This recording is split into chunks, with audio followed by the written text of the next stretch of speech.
수천 번의 비행을 하며 다양한 사람들을 만났지만 단 한 번의 비행이 제 삶을 완전히 바꿀 줄은 몰랐습니다. 비즈니스 클래스에서 작은 소란이 있었던 날, 제 동료 승무원 지연 씨는 믿을 수 없을 만큼 침착하고 단호하게 상황을 해결했습니다.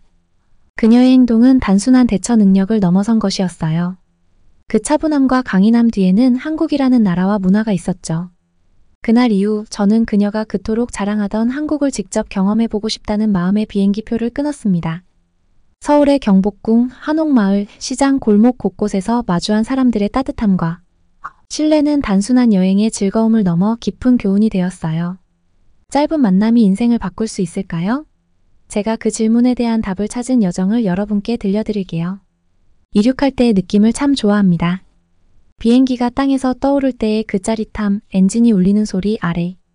세상이 점점 작아져서 마치 손으로 만질 수 있는 지도가 되는 것 같아요. 비행은 자유 그 자체라고 생각했었죠. 제가 이 일을 시작했을 때는요. 23세 승무원이 됐습니다. 새 유니폼을 입고 거울 앞에 서서 머리를 단정하게 묶고 미소를 연습하던 날을 아직도 기억해요. 너 이제 준비했어. 스스로에게 그렇게 말했죠. 그때는 정말 그 말이 맞는 것처럼 느껴졌어요. 가보고 싶은 장소들, 기다리고 있을 모험들이 얼마나 많을지 상상하기만 해도 설렜습니다.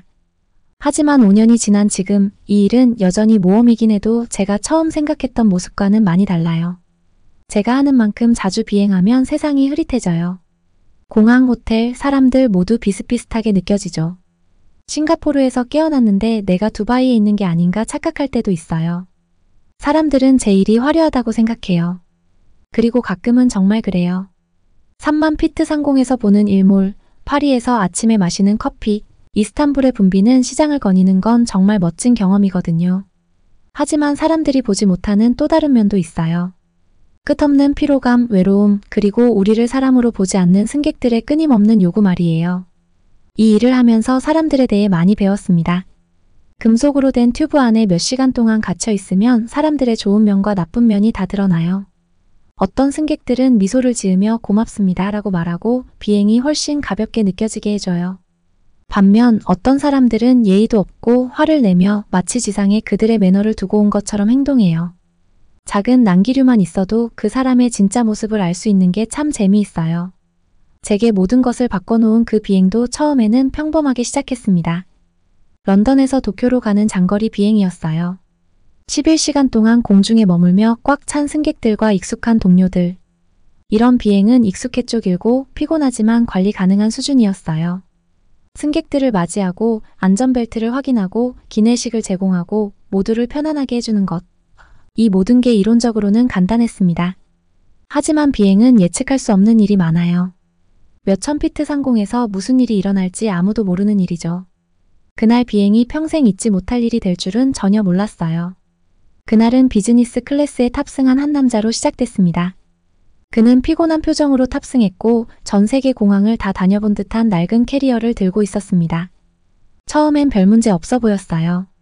자리에 앉으며 저에게 미소를 짓더니 잠이 필요하다고 말하며 비행기가 이륙하기도 전에 위스키를 주문했어요. 그게 첫 번째 경고 신호였죠.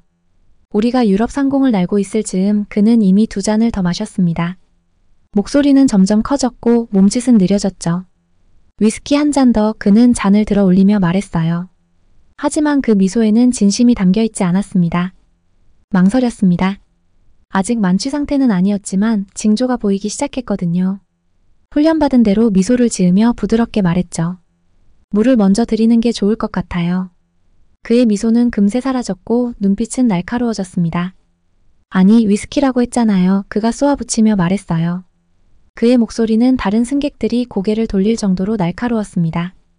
긴장감이 고조되는 걸 느낄 수 있었지만 내색하지 않았습니다. 물을 가져다 드릴게요. 그리고 조금 있다가 다시 확인해 볼게요. 저는 차분한 목소리로 말했습니다. 그리고 그가 스스로 진정하기를 바라며 주방으로 갔습니다. 나머지 승객들은 꽤 평화로워 보였습니다. 어린아이들과 시간을 보내느라 분주한 가족들, 노트북으로 바쁘게 일을 하는 비즈니스맨들, 그리고 서로에게 기대어 작은 세상에 빠져있는 몇몇 커플들. 가끔은 그 커플들이 부러웠습니다. 특히 이런 긴 비행에서는 누군가와 함께 있다는 게 참 좋겠죠. 복도를 따라 걸어가다가 지연 씨를 지나쳤습니다.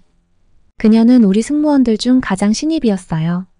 한국인이었고 비록 우리와 함께 일한 지 오래되지 않았지만 조용한 자신감이 묻어나는 사람이었습니다. 그녀는 승객들이 긴장할 때조차도 편안함을 느끼게 만드는 특별한 능력이 있었어요. 아직 그녀에 대해 잘 알지는 못했지만 함께 일하는 게 좋았습니다. 그녀는 항상 품위 있게 상황을 처리하곤 했거든요. 비즈니스 클래스의 그 남자는 진정하지 않았습니다. 오히려 더 심해졌죠. 그를 확인하러 돌아갔을 때 그는 빈잔을 제 얼굴 앞에 흔들며 말했어요. 이 좌석값을 냈다고 그는 비틀거리며 말했어요. 더 마시고 싶으면 줘야 하는 거 아닌가? 설명하려고 했지만 그는 제 말을 끊었어요. 이건 말도 안 돼, 그는 소리쳤어요. 당신 일이 뭔지는 알고 있는 거예요? 주변 승객들이 점점 불편해하는 게 느껴졌습니다. 몇 줄 뒤에서 한 가족을 돕고 있던 지연 씨와 눈이 마주쳤습니다. 그녀는 고개를 끄덕이며 마치 필요하면 말하세요 라는 듯한 표정을 지었어요. 제가 남자에게 대응하기도 전에 그는 자리에서 일어났습니다. 그의 움직임은 불안정했고 내가 직접 가져오겠다 라고 중얼거리며 통로로 나왔습니다. 그 순간이 모든 것을 바꿔놓았죠. 제가 그의 길을 막아섰습니다. 손님, 좌석으로 돌아가 주시길 부탁드립니다. 단호하게 말했어요. 그는 제 말을 듣지 않았습니다. 대신 저를 밀치고 지나치며 거의 저를 넘어뜨릴 뻔했죠. 지연 씨가 그 순간 곧바로 제 옆으로 다가왔습니다. 그녀의 표정은 여전히 차분했지만 눈빛은 날카로웠습니다. 손님, 제발 자리로 돌아가 주십시오. 그녀가 단호하게 말했습니다. 남자는 그녀를 바라보며 잠시 주저하는 듯 했지만 다시 화를 냈습니다. 당신이 뭔데 나한테 명령이야? 그는 소리쳤어요. 손을 들며 그녀를 밀치려는 듯 했지만 그의 손이 닿기도 전에 지연 씨가 행동했습니다. 매끄럽고도 신속한 동작으로 그녀는 그의 손목을 잡고 살짝 비틀며 멈추게 했습니다. 그를 다치게 하지는 않았지만 자신이 상황을 통제하고 있다는 것을 확실히 보여줬죠. 남자는 얼어붙은 채 눈을 크게 뜨고 놀란 표정을 지었습니다. 지연 씨는 그를 자리로 천천히 안내하며 아주 정확하고 단호한 동작을 보였어요. 그가 자리에 앉았을 때 그의 얼굴에는 화보다는 수치심이 가득했습니다. 객실은 고요했습니다. 엔진 소리 외에는 아무것도 들리지 않았어요. 승객들은 모두 지연 씨를 바라보며 놀라움과 안도감이 섞인 표정을 짓고 있었습니다. 저도 몸에 쌓였던 긴장이 조금씩 풀리는 게 느껴졌습니다. 이후 주방에서 지연 씨에게 물어봤습니다. 어떻게 그렇게 하셨어요? 아직도 방금 일어난 일이 믿기지 않았습니다. 그녀는 작은 미소를 지으며 말했어요. 한국에서 배운 거예요. 태권도요. 처음엔 비즈니스 클래스에 있던 그 남자가 그냥 사소한 골칫거리처럼 느껴졌어요. 이런 승객은 여태껏 많이 상대해봤으니까요. 보통은 식사 후나 잠깐 눈을 붙이면 진정하곤 했죠. 하지만 이번엔 좀 달랐습니다. 시간이 지날수록 그 남자의 존재감은 점점 무거워졌어요. 마치 폭풍우가 다가오는 것처럼요. 그가 비행기에 탑승했을 때부터 뭔가 날이 서 있는 게 느껴졌습니다. 티켓을 내밀며 예의 바르게 웃긴 했지만 눈빛은 웃음과 전혀 어울리지 않았어요. 뭔가 불안하고 불편한 기운이 있었는데 그냥 넘겼습니다. 비행을 싫어하거나 긴장하는 사람들도 많으니까요. 아마 스트레스를 받고 있었을 거라고 생각했죠. 그는 곧 위스키를 한 잔 주문했고 금방 2잔째를 추가했어요. 술은 사람의 본성을 드러내는 힘이 있는 것 같아요. 어떤 사람들에게는 더 친근하고 여유롭게 만들어주지만 또 어떤 사람들에게는 마치 스위치를 켠 것처럼 변화를 일으키죠. 그가 3번째 위스키를 주문했을 때 그의 태도가 달라진 게 보였어요. 움직임은 느려졌고 목소리는 더 커졌습니다. 그는 통로 쪽으로 너무 기울어져서 다른 사람들의 공간까지 침범하는 상태였어요. 제가 물을 가져다 주며 술 대신 드시라고 했을 때 그의 태도는 또 한 번 변했어요. 처음에는 큰 소리로 화를 내지 않았지만 저를 뚫어져라 쳐다보며 진짜로 그러는 건지 확인하려는 듯한 표정을 지었습니다. 그러다 이내 그의 얼굴이 일그러졌어요. 위스키를 달라고 했잖아요. 그가 낮고 날카로운 목소리로 말했어요. 그에게 이제 술을 줄이는 게 좋겠고 물을 먼저 드시는 게 더 나을 거라고 설명했지만 그는 받아들이지 않았습니다. 난 이 좌석값을 냈어. 그는 목소리를 높이며 말했어요. 당신은 나를 대접해야 하는 거 아니야? 그런 말을 예전에도 들어본 적이 있었죠. 이런 승객들은 항상 똑같이 생각했어요. 비싼 좌석을 샀으니 뭐든지 자기 맘대로 할 권리가 있다고요. 제가 얼마나 예의 바르게 설명하든 상관없었어요. 그에게 저는 사람이 아니라 하늘에서 서비스를 제공하는 유니폼에 불과했죠. 다른 승객들도 그의 행동을 눈치채기 시작했습니다. 통로 건너편에 있던 한 여성이 걱정스러운 표정으로 저를 쳐다보며 자고 있는 아이의 팔을 보호하듯 감쌌습니다. 가까운 자리에 비즈니스맨은 넥타이를 만지작거리며 저를 슬쩍 쳐다봤어요. 모든 게 괜찮냐고 묻는 듯한 눈빛이었죠. 저는 훈련받은 대로 미소를 지으며 그에게 괜찮다고 신호를 보냈습니다. 마음속으로는 그렇지 않았지만요. 저는 이 문제를 조심스럽게 다뤄야 한다는 걸 알고 있었어요. 기내는 하나의 섬세한 생태계와도 같아요. 작은 문제 하나가 퍼지기 시작하면 단 한 명의 승객 때문에 모든 승객이 불편을 겪는 상황으로 번질 수 있거든요. 저는 그 남자에게 약간의 시간을 주기로 했습니다. 가끔 그게 문제를 완화시키는데 효과적이니까요. 주방으로 걸어가며 그가 스스로 진정하기를 바랐습니다. 하지만 그러지 않았어요. 몇 분 뒤 그의 목소리가 다시 들렸습니다.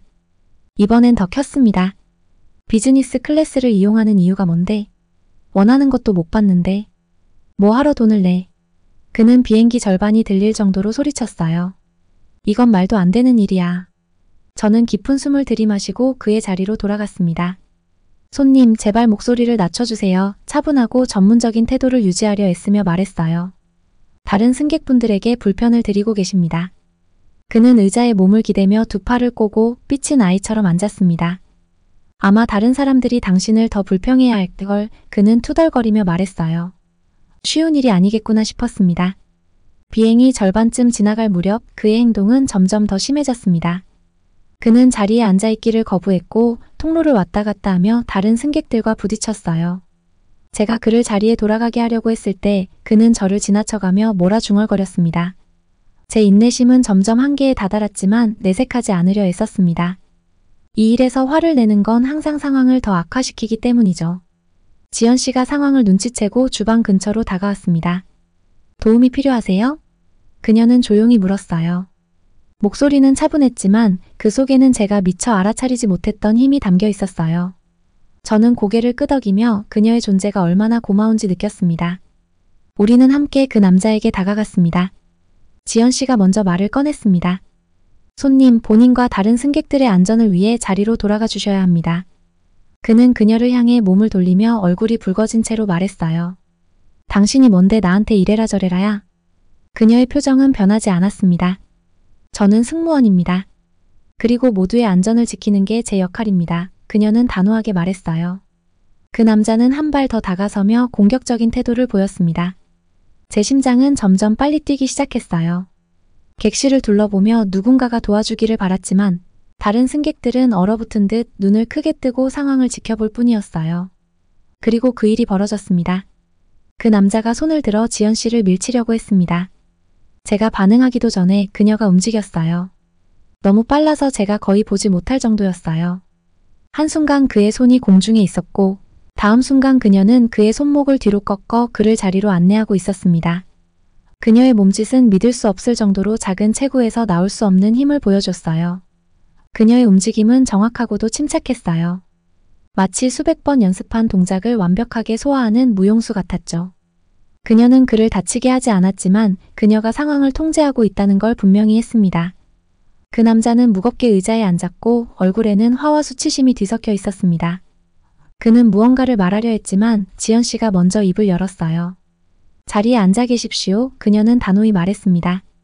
이것이 마지막 경고입니다. 계속 소란을 피우시면 착륙 후 당국에 인계하겠습니다. 객실은 고요해졌습니다. 모든 승객들의 눈이 지연 씨에게 쏠렸어요. 그 순간 저조차도 방금 일어난 일을 믿을 수 없었어요. 그녀는 아무 일도 없었다는 듯 차분하고도 침착하게 서 있었습니다. 그 남자는 뭔가를 중얼거리긴 했지만 다시는 움직이지 않았습니다. 그 후 주방에서 저는 지연 씨를 따로 불렀습니다. 그렇게 하신 거 어떻게 하신 거예요? 저는 아직도 방금 일을 이해하려 애쓰며 물었습니다. 그녀는 잔잔한 미소를 지으며 간단히 말했어요. 태권도요. 한국에서는 많이 배워요. 단지 싸우는 게 아니라 훈련과 자기 절제에 대한 거예요. 태권도라는 말을 들어본 적은 있었지만 이렇게 직접 눈앞에서 본 건 처음이었어요. 그녀의 기술은 단순히 신체적인 것만이 아니었어요. 그녀는 압박 속에서도 차분함을 유지하며 자신의 훈련을 통해 자신과 타인을 보호했어요. 런던에서 도쿄로 가는 비행은 끝났지만 그 여파는 오래 남았습니다. 지연 씨의 차분한 강인함은 정말 대단했고 계속해서 그녀가 떠올랐어요. 단순히 태권도 기술 때문이 아니었어요. 그녀가 보여준 조용한 자신감과 목적의식이 마음에 깊이 남았죠. 그녀에 대해, 그리고 그녀가 자란 한국이라는 나라에 대해 더 알고 싶어졌습니다. 지연 씨가 한국에서의 어린 시절을 이야기할 때 그 자부심 어린 말투가 참 궁금증을 자극했어요. 솔직히 그전까지 저는 한국에 대해 깊이 생각해 본 적이 없었어요. 아시아에 있는 많은 나라 중 하나로만 여겼죠. 하지만 지연 씨를 만난 뒤 한국이라는 나라가 저를 끌어당기는 느낌이 들었어요. 그녀가 설명하는 한국 문화의 모습에는 뭔가 특별한 매력이 있었고 직접 경험해보고 싶어졌습니다. 그래서 몇 달 후 쉬는 기간에 저는 서울행 비행기를 예약했어요. 인천공항에 도착하자마자 뭔가 다르다는 게 느껴졌어요. 모든 게 깨끗하고 체계적이고 효율적이었죠. 한국어, 영어, 그리고 다른 언어로 된 안내. 표지판이 공항 곳곳에 있어 입국 심사를 수월하게 통과할 수 있었어요. 직원들은 서류를 처리하며 따뜻하게 미소를 지어줬고 몇 분 만에 저는 공항을 빠져나올 수 있었어요. 인천공항은 마치 작은 도시 같았어요. 디자이너 가방부터 전통 한국 간식까지 파는 가게들이 줄지어 있었고 전통 한복을 입은 사람들이 북소리에 맞춰 춤을 추는 문화전시 공간도 있었습니다. 한국에 첫 발을 내딛자마자 느낀 인상은 아주 좋았어요. 기차를 타고 서울로 향했습니다. 창밖 풍경은 넓고 탁 트인 공간에서 고층 아파트와 네온사인이 빛나는 거리로 바뀌었어요. 서울에 도착했을 땐 해가 지고 있었고 도시는 불빛으로 가득 찬 활기찬 모습이었어요. 한글로 된 네온사인들이 거리를 밝히고 도시의 생동감이 공기를 가득 채우고 있었죠. 흥미롭기도 했지만 한편으로는 압도당하는 기분이기도 했어요. 이런 풍경은 처음이었거든요. 서울에서 가장 바쁜 지역 중 하나인 명동에 있는 작은 호텔에 체크인했어요. 방은 심플하지만 편안했고 큰 창문을 통해 아래 버설링한 거리가 내려다 보였어요. 위에서 보니 골목골목마다 음식 노점, 가게, 그리고 사람들로 가득한 미로 같았어요. 구운 고기와 향신료 냄새가 방 안까지 스며들어 배가 고파지기 시작했어요. 짐을 내려놓고 바로 밖으로 나갔습니다. 명동 거리를 걷는 건 전혀 다른 세계로 들어간 것 같았어요. 거리에는 사람들이 가득했어요. 손을 잡고 걷는 젊은 커플들, 웃으며 이야기하는 친구들, 그리고 저처럼 모든 걸 구경하는 관광객들까지. 노점상들이 떡볶이, 호떡, 꼬치 요리를 시식해보라고 권하며 손님들을 불렀어요. 저는 이것저것 다 먹어봤는데 입안에서 새로운 맛들이 춤을 추는 것 같았어요. 특히 쫄깃한 떡볶이의 달콤하고 매운 소스 맛은 정말 잊을 수 없었어요. 거리를 더 깊이 걸어가다 보니 사방에 대비되는 풍경들이 눈에 들어왔어요. 현대적인 고층 빌딩들이 하늘 위로 우뚝 서 있었지만 그 사이사이에는 전통적인 곡선 지붕과 섬세한 장식이 있는 건물들이 자리 잡고 있었어요. 마치 과거와 현재가 한데 어우러진 모습이랄까요? 이건 한국만의 독특한 매력처럼 느껴졌어요. 다음날 아침 경복궁을 방문하기로 했습니다. 지연 씨가 한번 이야기한 적이 있었는데 한국의 가장 상징적인 장소 중 하나라고 했거든요. 사람이 몰리기 전에 일찍 도착했는데 정문을 통과하자마자 마치 시간이 멈춘 것 같은 느낌이 들었어요. 궁궐은 아주 넓었고 넓은 마당과 웅장한 정각들, 그리고 나무로 둘러싸인 고요한 연못이 있었어요. 가이드 투어에 참가했는데 가이드가 궁궐의 역사를 설명해 주었어요. 조선시대 14세기에 지어진 경복궁은 왕권과 문화를 상징하는 장소였다고 하더라고요. 궁궐의 복도를 걸으면서 수백 년 전 이곳에서의 삶이 어땠을지 상상해봤어요. 천장의 정교한 무늬, 벽의 생생한 색깔, 건축물의 대칭적인 아름다움은 모두 한국 문화가 얼마나 아름다움과 균형을 중요시하는지를 보여주는 것 같았어요. 가장 인상 깊었던 건 수문장 교대식이었어요. 화려한 전통 복장을 입은 남성들이 북소리에 맞춰 행진하며 진지한 표정으로 정해진 동작을 정확히 수행했죠. 단순한 공연이 아니라 과거와 현재를 잇는 살아있는 연결고리처럼 느껴졌어요. 경복궁을 둘러본 후 근처에 있는 북촌 한옥마을을 가보기로 했습니다. 전통 한옥으로 가득 찬 이 동네는 좁은 골목길이 언덕 위아래로 이어져 있었고 곳곳에서 도시의 멋진 전경을 볼 수 있었어요. 많은 집들이 보존되거나 복원되었는데 나무로 된 기둥과 기와로 이루어진 모습은 현대적인 서울의 유리와 강철 건축물과는 완전히 대조적이었어요. 마을을 걸어다니다가 작은 찻집에 들렀습니다. 친절한 눈매의 나이 지긋한 주인 할머니가 따뜻하게 맞아주셨고 창가에 있는 낮은 테이블로 안내해 주셨어요. 할머니는 섬세한 찻잔과 작은 단맛 간식을 담은 쟁반을 가져다 주셨습니다. 차는 은은한 향이 나고 흙 내음이 느껴졌어요. 차를 한 모금 마시는 동안 마음이 차분해지는 기분이 들었어요. 할머니는 약간의 영어로 어디서 왔냐고 물으셨고 제가 영국에서 왔다고 하니 웃으며 말씀하셨습니다. 한국에 오신 걸 환영해요. 좋은 시간 보내시길 바랄게요. 그 말이 참 기억에 남았어요. 그 말투에는 단순한 친절을 넘은 따뜻함이 있었고 제가 한국에서 만난 많은 사람들에게서 느꼈던 진심 어린 온정이 담겨 있었어요. 그 순간 지연 씨가 한 말이 떠올랐습니다. 한국에서는 존중이 정말 중요해요. 서로를 배려하는 방법이에요. 그 후 며칠 동안 저는 서울 곳곳을 더 탐험했어요. 북적이는 도시 한가운데 있는 평화로운 오아시스 청계천을 따라 걸었고 남북 간의 긴장감이 느껴지지만 동시에 평화에 대한 희망도 보였던 비무장지대 DMZ에도 다녀왔습니다. 그리고 노래방에도 가봤는데 여행 중 알게 된 친구들과 방 하나를 빌려 온갖 엉망진창인 노래를 부르며 한바탕 웃었어요.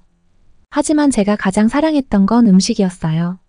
든든한 비빔밥 한 그릇부터 지글거리는 불고기까지 매 끼니가 하나의 모험 같았어요.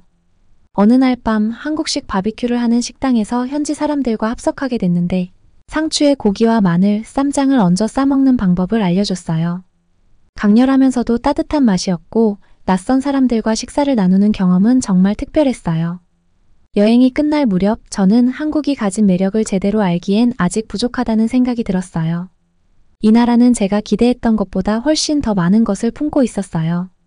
현대적이면서도 전통적이고 빠르면서도 고요했어요. 하지만 제게 가장 한국을 떠나는 게 생각보다 훨씬 더 힘들었어요. 비행기 창문 너머로 점점 작아지는 도시를 보며 제가 얼마나 이곳에 정이 들었는지 깨달았어요. 단순히 멋진 풍경이나 맛있는 음식 때문만은 아니었어요. 한국에서 느꼈던 환영받는 기분, 안전하다는 안도감, 그리고 오랜만에 느껴본 호기심 덕분이었죠. 하지만 그런 감정은 어디를 가든 제 마음속에 남아있을 거라 믿었어요. 런던으로 돌아가니 일상은 다시 바빠졌습니다.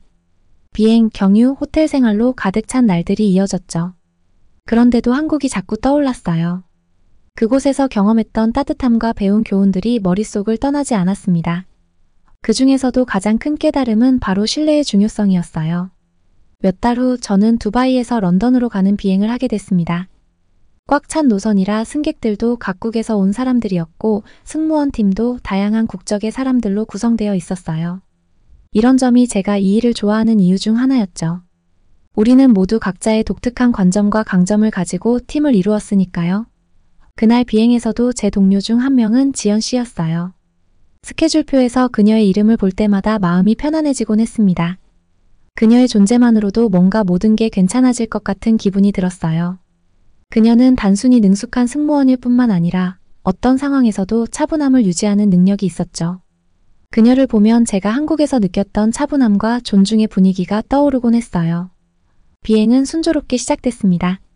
승객들은 자리에 앉았고 우리는 음료와 식사를 준비하며 미소로 응대했죠. 모든 게 매끄럽게 진행됐어요. 하지만 비행이 절반쯤 진행됐을 때 상황이 변하기 시작했습니다. 뒤쪽에서 작은 소란이 일어나기 시작했어요. 정확히 무슨 일인지 보이지는 않았지만 누군가 목소리를 높이고 있는 게 들렸습니다. 어떤 승객이 뭘 잃어버린 것 같았어요. 가방 같았는데요. 그는 매우 화가 난 상태였고 도와줄 수 있을까 싶어 그쪽으로 갔습니다. 그 남자는 복도를 왔다 갔다 하며 손을 막 흔들었어요. 가방이 여기 있었는데 그는 큰 소리로 말하며 거의 패닉 상태였습니다. 누가 가져간 게 분명해요. 저는 그를 진정시키려 했습니다. 손님 잠시만요. 다시 한번 생각해 보세요. 혹시 다른 칸으로 옮기셨거나 어디에 놓으셨는지 기억나시나요? 그는 고개를 세차게 저으며 더 화를 냈습니다. 아니요, 내가 어디에 뒀는지 확실히 알아요. 누가 훔쳐간 거라고요. 주변 승객들도 점점 불편해하는 게 느껴졌어요. 몇몇은 수군거렸고 또 다른 사람들은 아예 시선을 피하더라고요. 이런 상황은 매우 조심스럽게 다뤄야 했습니다. 이런 식의 의심은 잘못 다루면 빠르게 확대될 수 있거든요. 그때 지연 씨가 제 옆으로 다가왔습니다. 여느 때처럼 차분한 표정이었어요. 그녀는 남자 쪽으로 한 발 다가가더니 부드럽고 안정적인 목소리로 말했어요. 손님, 우선 자리에 앉아서 차근차근 함께 확인해 보시죠. 분명히 해결책을 찾을 수 있을 거예요. 남자는 잠시 주저하더니 결국 고개를 끄덕이며 그녀를 따라 자리로 돌아갔습니다. 그녀를 지켜보며 저는 안도의 한숨을 내쉬었어요. 지연 씨는 사람들에게 단순히 문제를 해결해주는 것뿐만 아니라 그들이 이해받고 있다는 느낌을 주는데도 탁월한 능력이 있었습니다. 비행이 계속되면서 결국 그의 가방이 발견됐습니다. 가방은 머리 위 수납함 뒤쪽에 다른 짐에 가려져 있던 거였어요. 지연 씨는 미소를 지으며 가방을 그에게 건네줬고 그는 눈에 띄게 안도한 표정을 지었어요. 정말 감사합니다. 그는 이전보다 훨씬 부드러운 목소리로 말했어요. 귀찮게 해서 죄송했어요. 지연 씨는 고개를 끄덕이며 친절하게 답했어요. 그럴 수도 있죠. 무사히 찾게 돼서 다행이에요. 문제는 해결된 것처럼 보였지만 객실에는 여전히 약간의 긴장감이 남아 있었어요. 뭔가 도난당할 수도 있다는 생각이 한번 떠오르고 나면 신뢰가 흔들리기 마련이죠. 승객들이 짐을 조금 더 꼭 붙잡거나 주변 사람들을 힐끔거리는 모습에서 그 불안감이 느껴졌습니다. 신뢰라는 건 참 약한 존재 같아요. 한 번 금이 가면 심지어 아주 작은 금이라도 다시 쌓는 게 얼마나 어려운지요. 그 후 주방에서 지연 씨와 잠시 이야기를 나눴어요. 정말 대단하게 처리하셨어요. 제가 말했어요. 저라면 그렇게 차분하게 못했을 것 같아요. 그녀는 작은 미소를 지으며 말했어요. 항상 쉬운 건 아니지만 저는 더 큰 그림을 보려고 해요. 사람들은 단지 앞에 놓인 문제 때문에만 화가 나는 게 아니거든요. 그보다는 자신이 무방비하다고 느끼기 때문이에요. 그녀의 말이 계속 마음에 남았어요. 취약함이라는 단어가 특히요. 우리는 모두 그런 취약함을 느끼면서 살아가고 있죠. 인정하든 안 하든 말이에요. 수천 피트 상공에서 낯선 사람들로 둘러싸인 비행기 안에서는 그 취약함이 훨씬 더 크게 느껴지기 마련이에요. 그래서 신뢰가 정말 중요하다는 생각이 들었어요. 그게 없으면 모든 게 금방 무너져 버리니까요. 비행은 나머지 동안 순조롭게 진행됐지만 그 사건은 제게 계속 남아 있었어요. 그동안 제가 비행기에서, 공항에서, 그리고 제 일상에서 봐왔던 신뢰가 시험받는 순간들이 떠올랐어요. 사람들은 우리 승무원을 신뢰해요. 그들의 안전을 지켜줄 거라고 믿죠. 그리고 서로도 믿어요. 규칙을 따를 거라고, 공간을 나눌 거라고, 그리고 서로에게 친절할 거라고요. 그런데 그 신뢰가 깨지면 심지어 아주 조금만 금이 가도 발밑에 땅이 흔들리는 기분이 들죠. 한국에서의 시간이 다시 떠올랐어요. 그곳에서는 신뢰가 사회의 한 부분처럼 느껴졌어요. 사람들은 신발을 집 밖에 두고도 도난당하지 않을 거라고 믿었고, 시장에서는 손님들이 직접 잔돈을 세는 걸 상인들이 신뢰했어요. 심지어 낯선 사람들조차도 서로를 대할 때 묘한 존중이 느껴졌죠. 물론 완벽한 곳은 없어요. 하지만 한국에서 신뢰가 만들어지고 유지되는 방식에는 뭔가 다르게 느껴지는 점이 있었어요. 단순히 규칙이나 시스템에만 의존하는 게 아니라 사람들의 태도와 공동체를 소중히 여기는 마음에서 비롯된다는 걸 느꼈어요. 비행기가 런던에 착륙하고 승객들이 내리기 시작할 때 한 가지 장면이 눈에 들어왔어요. 아까 가방을 잃어버렸던 그 남자가 다시 한번 지연 씨에게 고맙다고 인사했어요. 처음엔 화가 나고 좌절했던 얼굴이 이제는 차분하고 편안해 보였어요. 아주 작은 순간이었지만 신뢰가 회복되면 모든 것이 얼마나 달라질 수 있는지 보여주는 장면이었죠. 며칠 후에도 저는 신뢰에 대해 계속 생각했어요. 신뢰는 어떻게 쌓이고 어떻게 깨지고 또 어떻게 회복될 수 있는지요. 그건 단순히 비행기에서만 일어나는 일이 아니라는 걸 깨달았어요. 제 관계에서도, 제 일에서도, 세상을 보는 방식에서도 항상 신뢰는 존재했어요. 그날 지연 씨는 저에게 중요한 가르침을 주었어요. 아마 그녀 자신은 그걸 알지 못했을지도 모르지만요.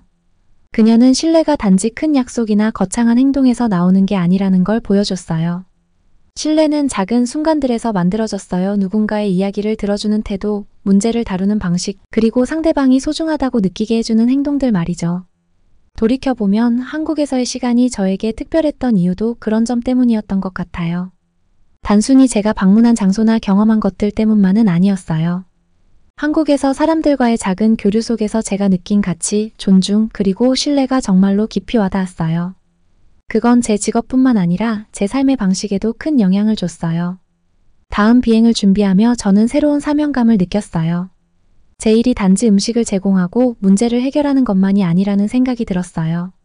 불확실함으로 가득한 세상에서 신뢰를 만들어가는 작은 순간들을 만들어내는 일이었죠. 그리고 그런 순간들 속에서 우리는 조금 덜 불안하고 조금 더 연결되어 있고 조금 더 인간다운 느낌을 받을 수 있는 거라고 믿었어요.